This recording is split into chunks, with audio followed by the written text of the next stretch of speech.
A lot of our society, the way we've created it right now, it almost appears like everybody's narcissistic, but they're not. There's just an overwhelming sense of self-centeredness. And if you're in a relationship and you're in a relationship with someone who is self-centered, it's important that you don't misconstrue that to mean they're narcissistic.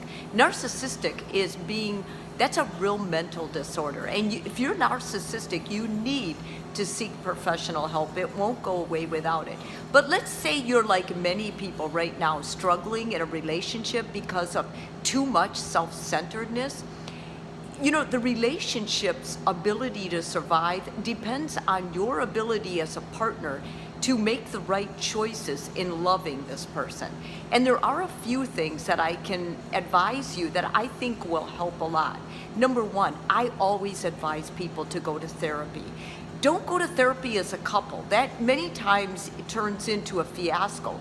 Go by yourself to learn more about yourself. What parts of you are broken? What parts of you do not set a firm boundary? Which parts of you are afraid to confront the issue? I think a therapist can not only help you face those, but think about those in different ways and also guide you forward in the relationship you're in. Secondly, it's really important that you set strong boundaries. And I don't mean to be hard or to be calloused. I mean, make sure your partner knows that you demand respect and you will not be pushed around, and your no is no and your yes is yes. Now, if you're going to expect that from your partner, then you have to back it up.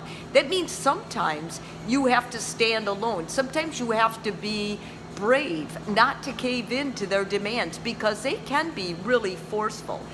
Don't provide excuses for the way your partner's acting to your friends. A lot of times we'll make excuses because we want our friends to like our partner, right? We all want that. But at the same time, covering up or enabling a problem is not okay. So if your partner or anyone you're with acts like someone you're not proud of or you're not grateful to be next to, let them take the brunt and be open and honest about it. When your friends ask you what's going on, say, tell them honestly, he is like this, or this is what he does. Because I think the hardest thing in gaining support of your friends about someone is that they don't understand both sides. Because many times people that are really cruel behind closed doors are not cruel when friends are around. In fact, their behavior, they're at their very best. And this can really surprise your friends when you come up later and talk about it.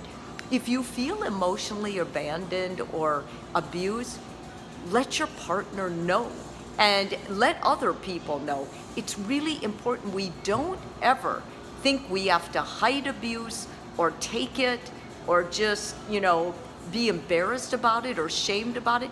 This is not you. This is your partner. And more than likely, they need help.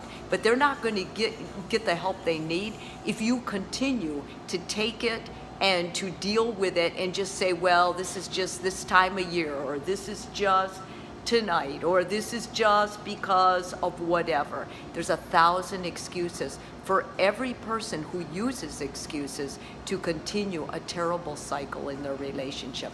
These are just my thoughts today about being with someone self-centered. It's important that we don't throw around the word narcissistic, because narcissistic is real, it can be deadly. Self-centeredness is an entitlement, and it's something that I hope if you're dating it, married to it, or seeing it in yourself, that you start working on you or helping that person work on themselves, because it's a terrible way to go through life.